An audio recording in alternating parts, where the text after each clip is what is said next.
C'est le matin, quelque part, dans un film, et je marche. Je marche à travers les films, dans le noir. Je marche. Sortie de champ. This is day 10 of Festival of Cannes.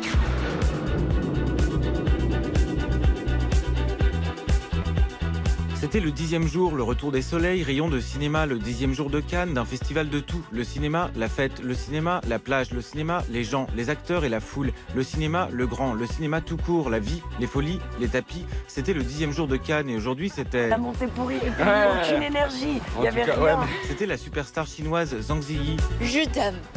Correct? C'était aussi... Alors, c'est la première fois que je mettais des talons et j'avais peur de tomber dans les escaliers.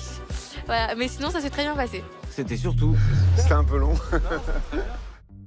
Zhang Ziyi est venu à Cannes remettre le trophée Chopard à Florence Pugh et François Civil. Sur le toit du Martinez, nous retrouvons l'actrice de Tigre et Dragon et de Wong Kar-wai pour une auto-interview. What do you like about France?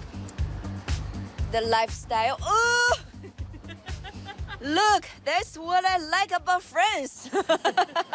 What is your favorite memory of Cannes? Maybe my first red carpet experience in Cannes. Is it your favorite film festival? Of course, without doubt. Do you have an advice to give to young actors or young actresses? You have to have faith. Thank you. Cannes, cette année, c'était beaucoup de films de genre d'auteur, comme ce Zombie Child dont nous parle Bertrand Bonello, un film de mort-vivant qui tente de casser les codes. C'est vrai qu'il y avait ce désir de prendre une figure quasi pop, très connue, très occidentale, qui est celle donc du zombie, et un petit peu de dire aux gens, en fait, je vais vous dire de là où ça vient. Voilà, ça c'est vrai que... Et puis en disant là où ça vient, on le rend plus humain, quelque part. Et de passer par cet imaginaire pour arriver à finir par une évocation de l'esclavage. Oui, j'aimais bien ce trajet. Ouais. Maintenant, on mélange tout le monde, Xavier Dolan, Julianne Moore et Werner Herzog autour d'une conversation informelle. Nous en avons profité pour évoquer le voyage d'un film en sélection à Cannes avec Xavier Dolan, venu pour Mathias et Maxime. Cette aventure qui commence, qui demande tellement d'énergie, tellement de courage, qui est de présenter un film à Cannes, c'est tellement anxiogène. En même temps, on déborde d'enthousiasme, puis on déborde d'excitation, mais on veut être aimé, puis on ne sait pas si on va l'être en fait. Sensation de la quinzaine, une fille facile de Rebecca Zlotowski, un film où l'on peut voir Zaya Dehar faire ses premiers pas au cinéma aux côtés de Benoît Magimel.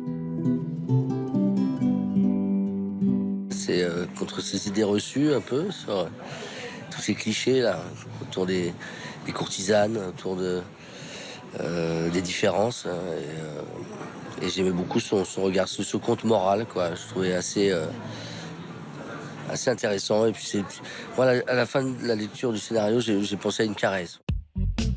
L'incandescent portrait d'une jeune fille en feu a été extrêmement bien reçu, comme nous le disent Adèle Haenel et Noémie Merlan.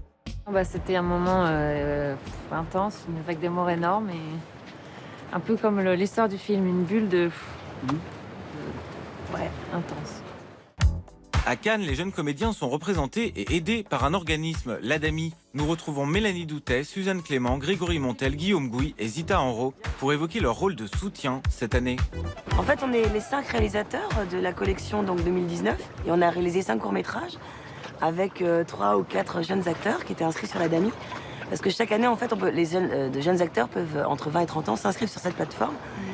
Et grâce à ça, ils peuvent participer au court-métrage. Et donc c'est ce qui s'est passé. Donc on a tous travaillé avec des jeunes qui avaient très peu d'expérience. Dans la sélection Sibylle de Justine Triet, Virginie Efira nous parle de sa relation avec sa réalisatrice.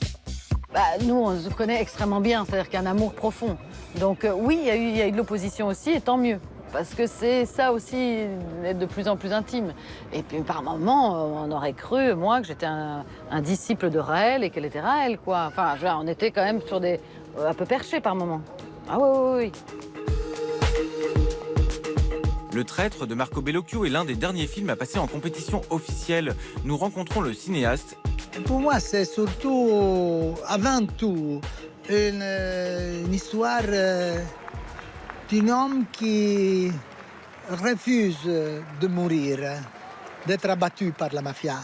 Alors, il veut survivre. Être positif, rester positif. L'acteur Samuel Le Bihan parraine cette année la semaine du cinéma positif. Une initiative aux accents politiques qu'il nous explique en détail. Et cette année, c'est Les Invisibles de Louis-Julien Petit qui a remporté le prix de la fiction positive. Le cinéma positif, c'est pas forcément un film positif, un film qui va te mettre en joie. C'est surtout un film qui te donne envie de t'engager, qui te donne envie de te mettre en mouvement. C'est ça le cinéma positif. C'est un cinéma qui donne l'énergie d'aller vers les autres et d'aller pour autre chose que pour ses sentiments, ses émotions personnelles. Sur une plage tout près, un événement est organisé pour la promotion du nouveau film de la franchise Angry Birds. Mais pourquoi sont-ils tellement en colère ? Angry Birds 2 continues on the first film in that the pigs and the birds, who were enemies in the first film, have to unite against a new common threat. Plus loin, plus tard, c'est à Léa Seydoux et à Sarah Forestier que nous avons pu parler à l'occasion du film d'Arnaud Desplechin, Roubaix, Une lumière. C'est un rêve. Même lire son texte, en fait, une intelligence en fait et une subtilité. Sans déconner, ses mots, quoi. Comme il écrit et comme il. Ouais. Moi, j'adore les gens qui ont un rapport singulier aux mots, en fait. J'adore ça. Et lui, c'est un truc de dingue, quoi. C'est un truc de dingue. De toute façon, tous ces films sont extrêmement. Il y a une musicalité très particulière, quoi.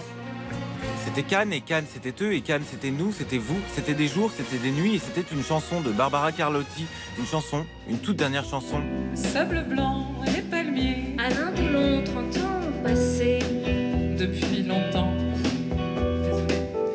Feuille de Nowhere en bikini. Avec ton meilleur ami. La chance.